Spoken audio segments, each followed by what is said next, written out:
we will complete this session as early as possible. The whole book will be dealt today, and in addition to that, you have a session at 5 p.m. today, which you can call a farewell session, a motivation session, or what.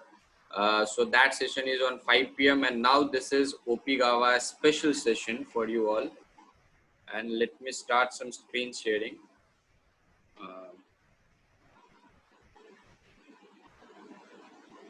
Without any delay, I just want to start. So this special session is related to a whole book of Opigawa, and I think for political science entrance of BHU, आप अगर ओपिगावा को अच्छे से पढ़ेंगे तो आपके theory के questions नहीं छूटने वाले हैं एग्जाम में। स्टार्ट करते हैं। मैंने कुछ नोट्स बना रखे हैं ओपिगावा के पहले 2 चैप्टर के, उसके बाद आपको डायरेक्ट मैं बुक से पढ़ाऊंगा। जो पहले 2 चैप्टर में मोस्ट इंपॉर्टेंट थिंग्स है वो है एरिस्टोटल का वो स्टेटमेंट कि man is a social animal. Then comes the decline of political theory, जिससे कौन जुड़े हैं? एल्फ्रेड कॉबेन जुड़े हुए हैं। पॉलिटिकल मैन किसकी किताब है? So this is also one of the most interesting questions of political science कि पॉलिटिकल मैन किसकी किताब है। ये सेमोर लिप्सेट की किताब है। And you all know about Karl popper.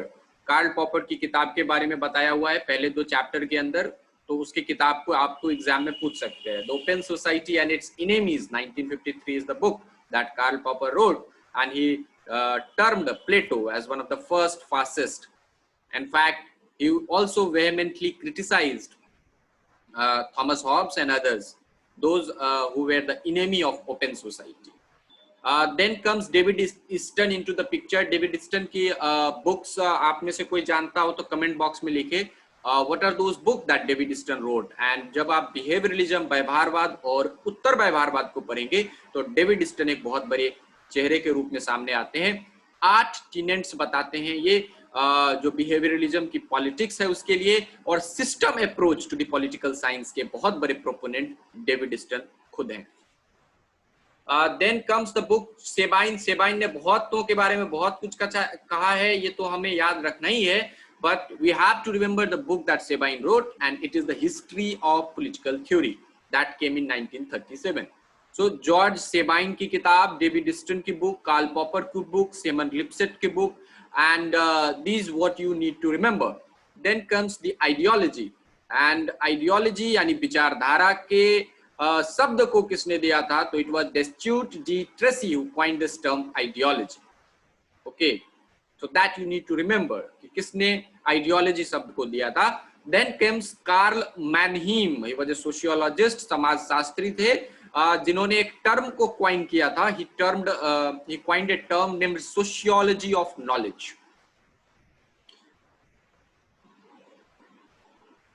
ठीक है जी, ज्ञान का समाजशास्त्र, sociology of knowledge. And what is the book name of the book that Karl Mannheim wrote is Ideology and Utopia. Ideology and Utopia किताब लिखी कार्ल मैनहीम ने, ideology शब्द दिया डेस्ट्यूट डी ट्रेसी ने, जॉर्ज सेबाइन ने किताब लिखा history of political theory. Marks और मार्क्सवादी के लिए हमेशा ये याद रखिएगा कि विचारधारा किसी एक झूठी चेतना के तरह है, यानी कि विचारधारा को हमेशा एक नेगेटिव टर्म में अगर कोई विचारधारा मानता है तो वो खुद मार्क्सवाद मानता है। मार्क्स और मार्क्स के सारे विचारक यह मानते हैं सिवाय लेनिन के कि विचारधारा क्या है? विचारधारा एक झूठी कल्पना है, झूठी कॉन्शियसनेस है, जिससे क्या करते हैं? मैन्युपुलेट करते हैं, यानी नेगेटिव चीजें के लिए विचारधारा का यूज मार्क्सिज्म के अंदर है। फ्रेंच रिवॉल्यूशन कब हुआ था? अमेरिकन रिवॉल्यूशन कब हुआ था? ग्लोरियस रिवॉल्यूशन, गौरवपूर्ण क्रांति कब हुई थी? ये कुछ ऐसे क्वेश्चंस हैं that you need to remember from the first 2 chapters of ओपिगावा। Then comes what is to be done. ये किताब लेनिन की है। लेनिन की दूसरी किताब क्या है? Imperialism, the highest stage of capitalism. So this what is to be done is a manuscript of Lenin, जिसके अंदर वो क्या कहता है कि अगर कैपिटलिस्ट लोग विचारधारा का प्रयोग अपनी कॉन्शियसनेस को बढ़ाने में कर रहे हैं तो मार्क्सवादियों को ऐसा करने से कौन रोक रहा है? तो मार्क्सवादियों को भी अपने विचारधारा का प्रयोग करना चाहिए।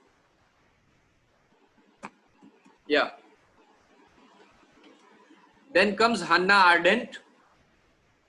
इनकी किताब है on violence and on totalitarianism.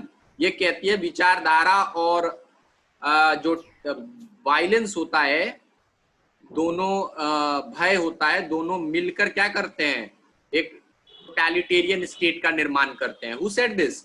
Anna Arendt. Then comes Stalin. Stalin कहाँ का था? स्टालिन के बारे में कोई बता सकता है? He hails from which state?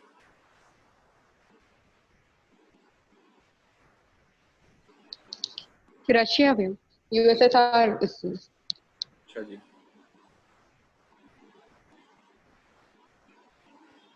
you all are very slow in commenting.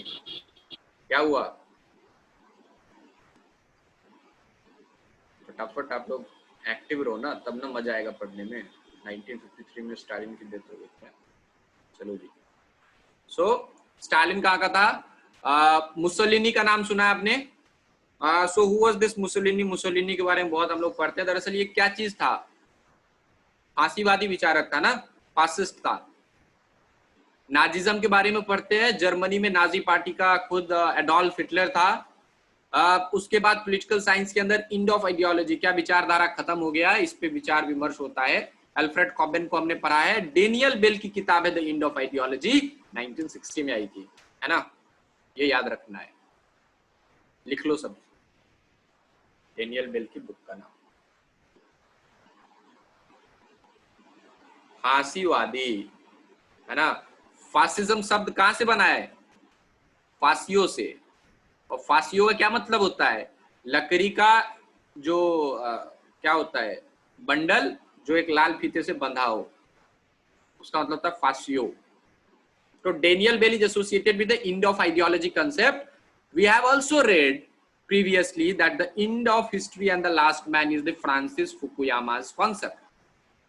इतिहास का अंत और अंतिम व्यक्ति, ये एंड ऑफ हिस्ट्री का कंसेप्ट दिया फ्रांसिस फुकुयामा ने, और कहा कि अब सिर्फ लिबरल आइडियोलॉजी और डेमोक्रेसी ही एकमात्र विचारधारा है, और जब तक समाज के अंदर दो विचारधाराओं का संघर्ष नहीं होता है तब तक इतिहास आगे नहीं बढ़ती है। इसीलिए अब मुझे लगता है कि इतिहास ही खत्म हो गया है, ऐसा फ्रांसिस फुकुयामा अपनी किताब the end of history and the last man में कहते हैं। In addition to this, you all know about the democratic peace theory, लोकतांत्रिक शांति सिद्धांत। Who gave this concept of democratic peace theory? Michael डोल। Michael डोल क्या कहते हैं कि अगर दो डेमोक्रेटिक देश है, दो प्रजातांत्रिक देश है, वो आपस में कभी लड़ाई और युद्ध नहीं करेगा, वो आपस में बात से और समझौते के आधार पे एक दूसरे की समस्याओं को सुलझा लेगा। ये डेमोक्रेसी को बताते हैं कि डेमोक्रेसी ही दुनिया में पीस एस्टैब्लिश कर सकता है, माइकल डोल। डब्ल्यू रॉस्टो के बारे में पढ़ा था हमने, the stages of economic growth, non communist manifesto. कितने स्टेज बताए थे? 5 बताए थे ना, कि ट्रेडिशनल सोसाइटी है, फिर टेक ऑफ करने के लिए आती है, pre condition to take off, फिर टेक ऑफ लेती है, फिर road to maturity and high consumption. India का मैंने किसमें एग्जाम्पल दिया था? इंडिया क्या है अभी? चलो जी, तो 5 stages,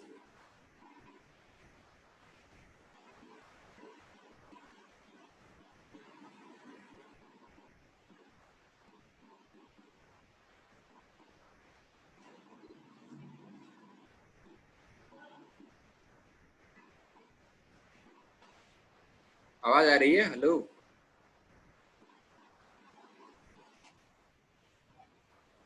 hello, am I audible to all of you? एक बार अपना कनेक्शन चेक कर लीजिए जिनको ऑडिबल नहीं है। So yes, we were talking about W Rostow, और उसकी किताब के बारे में we were discussing. So you need to remember the name of the W Rostow's book, and what is this? The Stages of Economic Growth, a non-communist manifesto, in which he gave 5 stages of growth। और इन्होंने कहा चाहे वो कोई capitalist देश हो या socialist देश हो या कम्युनिस्ट देश हो, ग्रोथ का जो पैटर्न है, ग्रोथ की जो स्टेजेस है, सब में सेम रहेगी।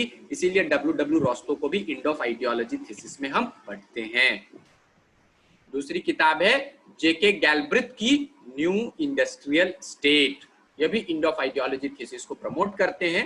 जेके गैल्ब्रिथ न्यू इंडस्ट्रियल स्टेट इनकी किताब है।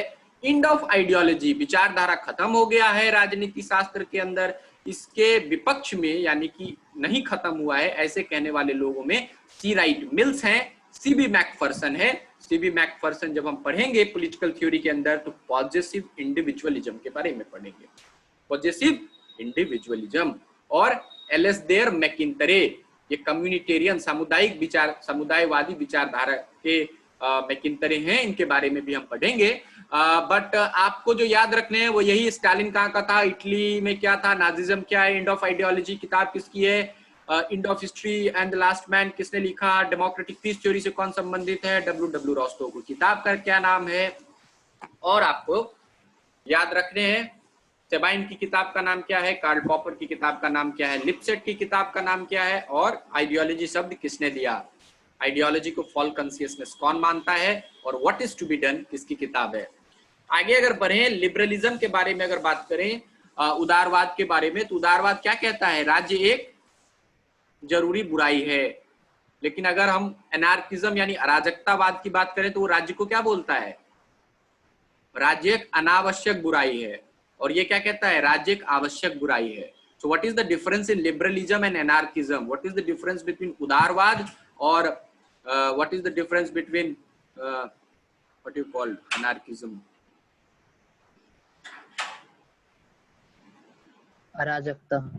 अराजकतावाद और लिबरलिज्म में क्या अंतर है। तो स्टेट को एक अच्छाई के लिए मानते हैं, स्टेट एक बुराई है लेकिन जरूरी बुराई है, ये लिबरल्स कहते हैं, ठीक है। और राज्य एक बेजरूरी बुराई है, यानी उसकी जरूरत भी नहीं है, अनावश्यक है, अनावश्यक बुराई है, ऐसा कहने वाले कौन है, anarchism. These two if you remember you can solve some questions. State is necessary evil, state is unnecessary evil. Who is the father of liberalism? John Locke, उदारवाद का जनक, पिता। फादर ऑफ यूटिलिटेरियनिज्म, बेंथम, है ना। Bentham ने क्या कहा, greatest happiness of, हाँ जी, greatest happiness of greatest number किसने कहा है, बेंथम की कॉन्सेप्ट है।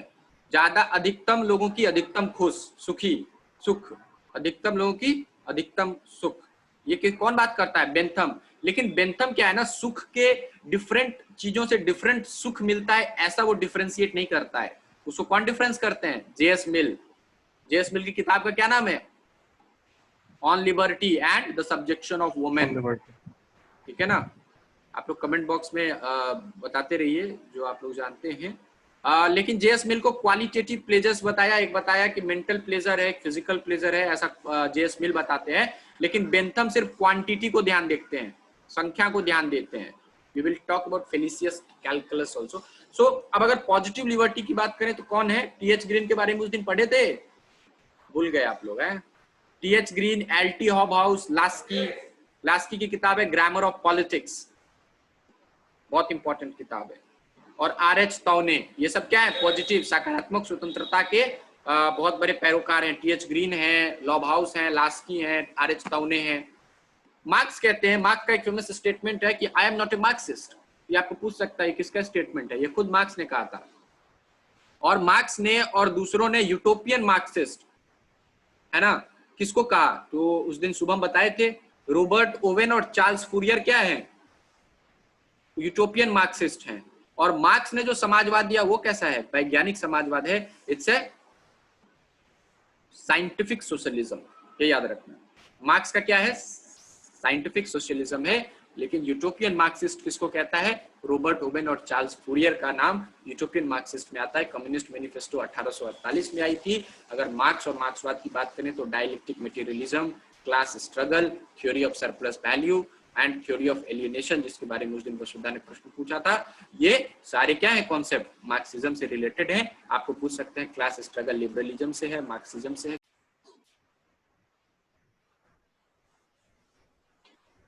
Yes, hello.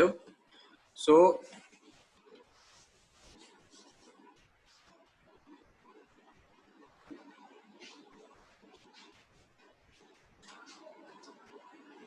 okay, so we were, so I am not a Marxist is what Marx said. Utopian Marxist is Robert Owen and Charles Fourier. I hope my voice is audible. Communist Manifesto कब आई थी? 1848. Dialectic materialism, class struggle, theory of surplus value and theory of alienation is related to Marxist और Marxism, है ना? चलिए अब Hegel पे आते हैं. हीगल के बारे में क्या स्टेटमेंट था? State is march of God on earth, ईश्वर का अवतरण राज्य है ना. थीसिस, एंटीथीसिस और सिंथेसिस का कॉन्सेप्ट किसने दिया था? हीगल ने. किसको कहा था थीसिस है, किसको कहा था एंटीथीसिस है, किसको कहा था सिंथेसिस है? कमेंट करिए. आइडिया को सबसे ज्यादा इंपॉर्टेंट देता था, चेतना को सबसे ज्यादा हीगल महत्व देता था, जबकि वस्तु को, मैटर को सबसे ज्यादा महत्व देता है मार्क्स. ये डिफरेंस है मार्क्स और हीगल में, मैंने आपको उस दिन बताया था. दो जर्मन आइडियलिस्ट थे हीगल, आदर्शवादी विचारक थे Hegel. Comment down what is thesis, what is antithesis and what is synthesis for Hegel. Base और सुपरस्ट्रक्चर का कॉन्सेप्ट भी मार्क्सिस्ट विचारधारा है, जिसमें इकोनॉमी बेस है और बाकी सारा कल्चर हो गया, सिविलाइजेशन हो गया, ये सब सुपर स्ट्रक्चर है, ऐसा मार्क्सिस्ट विचारधारा कहता है. डिपेंडेंसी थ्योरी के बारे में हमने पढ़ा है. कौन है उससे रिलेटेड? एंड्रयू फ्रैंक, समीर अमीन. और वर्ल्ड सिस्टम थ्योरी के बारे में हमने पढ़ा है. Who is that? Wallerstein world system theory से एसोसिएटेड है. इंटरनेशनल रिलेशन में हमने इनके बारे में पढ़ा था. पराश्रितता का सिद्धांत, है ना, और कोर पेरिफेरी का सिद्धांत, ये सब जो पढ़ा है ये मार्क्सिस्ट विचारधारा से संबंधित है, एंड्रयू फ्रैंक से संबंधित है, वॉलेरस्टीन से संबंधित है. अगर समाजवाद की बात करें, सोशलिज्म की बात करें, तो जोड का एक स्टेटमेंट बहुत महत्वपूर्ण है. जोड ने कहा था कि socialism is like a hat that has lost its shape because everybody wears it. समाजवाद एक इस तरह की टोपी है जिसने क्या किया है, जिसने अपनी शेप खो गई है उसकी, क्योंकि उसको सब पहनते हैं, सब अपने अपने हिसाब से पहनते हैं, तो उसका जो रूप रंग है वह खुद बदल गया है. वो इस तरह का टोपी है, ऐसा समाजवाद के लिए जोड कहते हैं. कैपिटलिज्म, सोशलिज्म, डेमोक्रेसी किताब किसकी है? बहुत बार रिपीट किया हूं मैं अपने सेशंस में. Today is just the revision session of political thought and everything. Right down, comment down if you know, comment down. Capitalism, socialism, democracy, who has written this book? मतलब डायरेक्ट जो है coaching तुम्हारा जो लग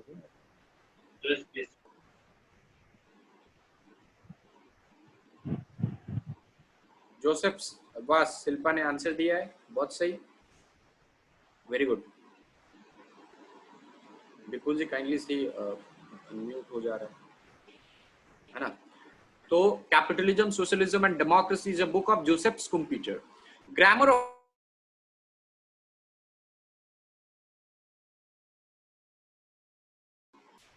of politics किसकी किताब है? It's a book of Laski. That you need to remember, Harold Lasky. Now when it comes to Fabian socialism, Fabian socialist, उसके बारे में पढ़ा है? किस देश से संबंधित है Fabian socialist? Fabian socialist Nehru को भी आप कह सकते हो, George Bernard Shaw, Sidney Webb, GH Cole, Graham Wallas. Fabian socialist, Fabian समाजवादी थे, और ये क्या मानते थे कि राज्य के माध्यम से ही सामाजिक सुधार संभव है, लेजिस्लेशन के माध्यम से सामाजिक सुधार संभव है, ऐसा फेबियन सोशलिस्ट मानते थे. ब्रिटेन के अंदर मानते थे. George Bernard Shaw, Sidney Webb, Cole, Graham Wallas इसके प्रमुख है. ग्राहम वल्लाज की बुक का नाम बताओ, बिहेवियरलिज्म में पढ़ा था. बताओ ग्राहम वल्लाज का बुक. सारा रिविजन है आज, just a revision session. What is the name of the book of Graham Wallas? Arthur Bentley. What is the name of the book of Arthur Bentley?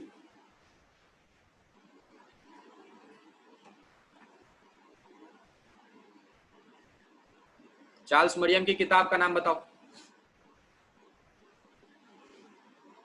Charles Merriam की book का नाम.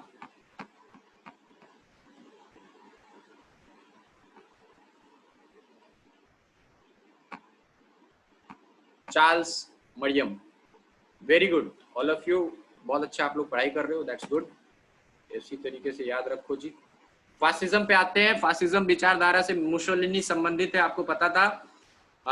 तो और ये जान लीजिए कि इसका शब्द फांसी है, जिसका मतलब होता है बंडल ऑफ रॉड, जो कि एक रेड कॉर्ड से बंधा हो, है ना. फासिज्म शब्द के बारे में पूछ सकते हैं.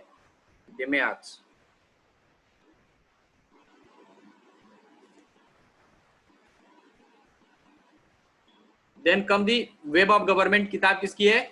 मैकाइवर की किताब है, ये याद रखना है, इसमें कुछ नहीं, याद रखना है। The web of government is the book written by MacIver. First world war कब हुआ था? कमेंट बॉक्स में लिखो। सेकेंड वर्ल्ड वॉर कब हुआ था? कमेंट बॉक्स में लिखो फटाफट। Gramsci is very important when it comes to Italian communist party.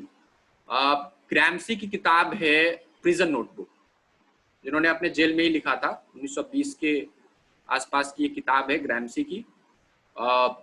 The book of Gramsci holds important because इन्होंने मार्क्सिज्म के अंदर इन्होंने हेजमनी का कंसेप्ट दिया और सिविल सोसाइटी का कंसेप्ट दिया। ग्राम्सी ये पता करना चाहते थे कि आखिर मार्क्स ने क्रांति का इतना अच्छा सिद्धांत दिया, लेकिन रूस में तो क्रांति हो गई। रूस की क्रांति कब हुई थी? लिखो कमेंट बॉक्स में। रूस में तो क्रांति हो गई, लेकिन ब्रिटेन और अमेरिका जैसा कैपिटलिस्ट देश के अंदर क्रांति नहीं हो रही है, रिवॉल्यूशन नहीं हो रही है। क्या कारण है? तो ग्राम्सी ने कहा it's because of a civil society. America के अंदर और ब्रिटेन के अंदर कैपिटलिज्म के साथ साथ एक मजबूत सिविल सोसाइटी है, जो स्टेट को क्या करता है? पीछे से सपोर्ट करता है, स्ट्रक्चर प्रोवाइड करता है ना। इसीलिए वहां पे क्रांति नहीं हो पाई, जबकि रूस में क्रांति संभव हो पाई। सो ये कॉन्सेप्ट ऑफ सिविल सोसाइटी और कॉन्सेप्ट ऑफ हेजमनी का कॉन्सेप्ट ग्राम्सी ने अपनी किताब प्रिजन नोटबुक अपने इटालियन कम्युनिस्ट पार्टी के अंदर दिया था। ये आपको that you need to remember. Now एक किताब का क्वेश्चन आया था बीएचयू के प्रीवियस ईयर पेपर में, if you have made the previous year questions, comparative politics and developmental approach के लेखक कौन है? एल्मंड एंड पॉवेल है, ठीक है। Who is the writer of the book A Comparative Politics and Developmental Approach? Almond and Powell. Ego and His Own, ये किताब किसकी है? मैक्स स्टिर्नर की किताब है, ईगो एंड हिज ओन। अगर हम अराजकतावाद की बात करें, एनार्किज्म की बात करें, तो पीटर क्रॉप्टिन, प्रूदो के क्या फेमस स्टेटमेंट है? प्रॉपर्टी इज थेफ्ट, संपत्ति चोरी है। किसने है? प्रूदो ने कहा है। ये पूछते हैं एग्जामिनेशन में। पीटर क्रॉप्टिन, प्रूदो, गॉडविन, है ना, विलियम गॉडविन। और फिर अगर रिवॉल्यूशनरी की बात करें तो बांकुनिन, पीटर क्रॉप्टिन, प्रूदो, गॉडविन, ये सब किससे संबंधित हैं? अराजकतावाद से। अराजकतावाद राज्य को कैसा बुराई मानता है? कमेंट करो।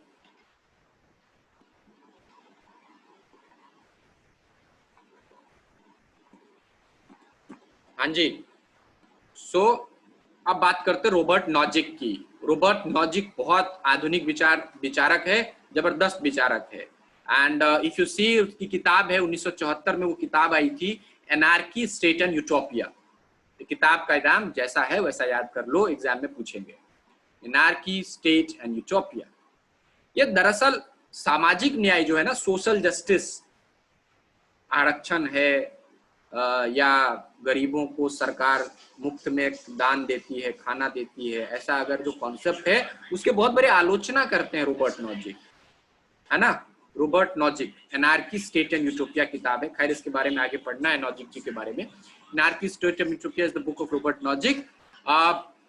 ये कहते हैं कि राज्य के पास कोई भी वैधानिक शक्ति नहीं है सिवाय सुरक्षा के, न्याय के और अगर आप बात करें तो सैन्य शक्ति के। उसके अलावा राज्य के पास कोई वैधानिक शक्ति नहीं है। इसीलिए ये डिस्ट्रीब्यूशन फंक्शन ऑफ स्टेट जो है, राज्य जो वितरण करती है, पढ़ाई फ्री में करवा रही है, या राज्य सरकारी स्कूल खोल रही है, या राज्य वेलफेयर स्टेट इफ यू से, उसके बहुत बड़े आलोचना है। माय एक्सपेरिमेंट विद ट्रुथ किसकी ऑटोबायोग्राफी है? You have to write down in comment box. Then Gandhi ji का कॉन्सेप्ट है production by masses over mass production. ये आप जब ट्रस्टीशिप पढ़े थे, गांधी जी के कॉन्सेप्ट को पढ़े थे, तो उसमें क्या था? ज्यादा लोगों के द्वारा प्रोडक्शन करना सिवाय मास प्रोडक्शन के। What is whose statement is this? They may ask. So it's the Gandhian statement. वो चेंज ऑफ हार्ट में विश्वास करते थे, यानी कि वो हृदय परिवर्तन में विश्वास रखते थे, क्रांति में नहीं, शांति में विश्वास रखते थे, right. So when it comes to trusteeship also, he does not wanted to have overthrow capitalism or overthrow capitalism by violent revolution as Marxist thinks, but he wanted to change the heart of capitalist और वो trust बनाए और लोगों की सेवा करे। Bread labour का concept किसका है? It's also a Gandhian concept that you need to remember. Gandhi और राज्य के लिए क्या कहते थे? वो कहते थे कैसा है ये? हृदय विहीन मशीन है, it's a soulless machine. State के लिए Gandhian statement is very important. जो क्या करता है? व्यक्ति को क्या करता है? It's a portion of individual.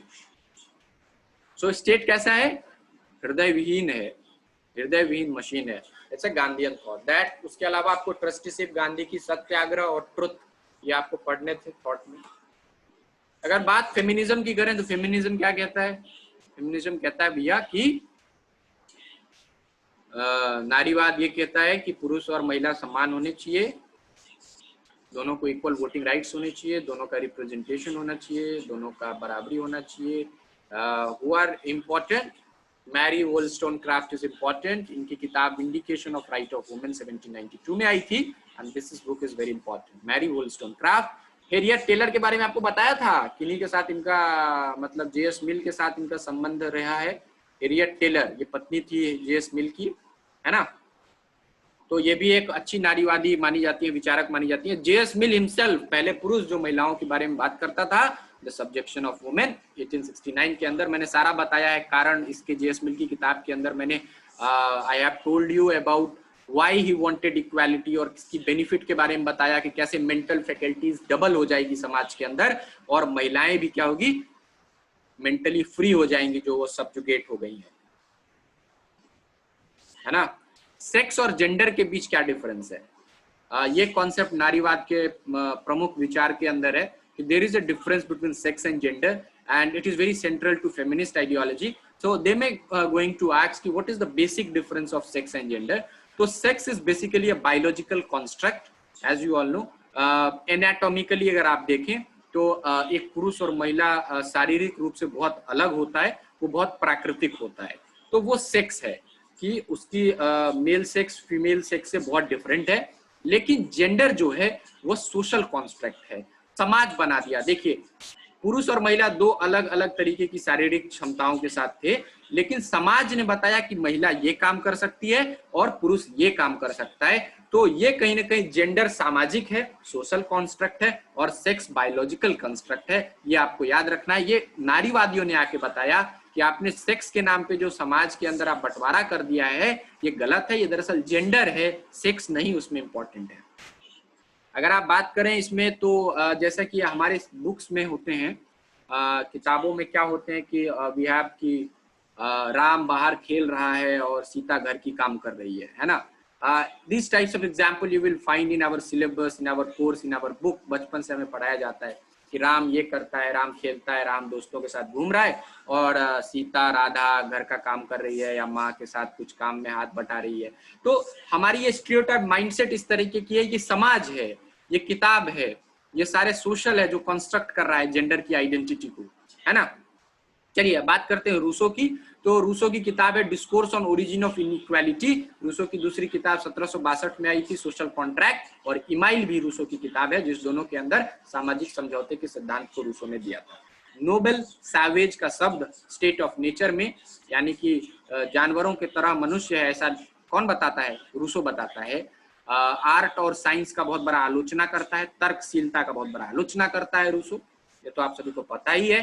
Popular will, general will की बात करता है, पॉपुलर सॉवरेनिटी की बात करता है रूसो। इसकी किताब है discourse on the origin of inequality. इस किताब के अंदर वो नेचुरल इनइक्वालिटी और कन्वेंशनल इनइक्वालिटी की बात करता है। शारीरिक रूप से रंग हमारा क्या है, हम कैसे दिखते हैं, ये प्राकृतिक असमानता है जिसको खत्म नहीं किया जा सकता है। लेकिन जो कन्वेंशनल इनइक्वालिटी है वो समाज के द्वारा बनाया गया है। जो आपकी पोजीशन है समाज के अंदर, जो आपके पैसे, धन, संपत्ति, शक्ति है, यह सामाजिक कॉन्सेप्ट है, इसको बदला जा सकता है, इस इनइक्वालिटी को समाप्त किया जा सकता है, ऐसा रूसो कहते हैं। So this is related to feminism discourse, Mary Wollstonecraft, Taylor, J.S. Mill, Rousseau। अब हम बात करेंगे लिबरल फेमिनिज्म के बारे में, रेडिकल फेमिनिज्म के बारे में।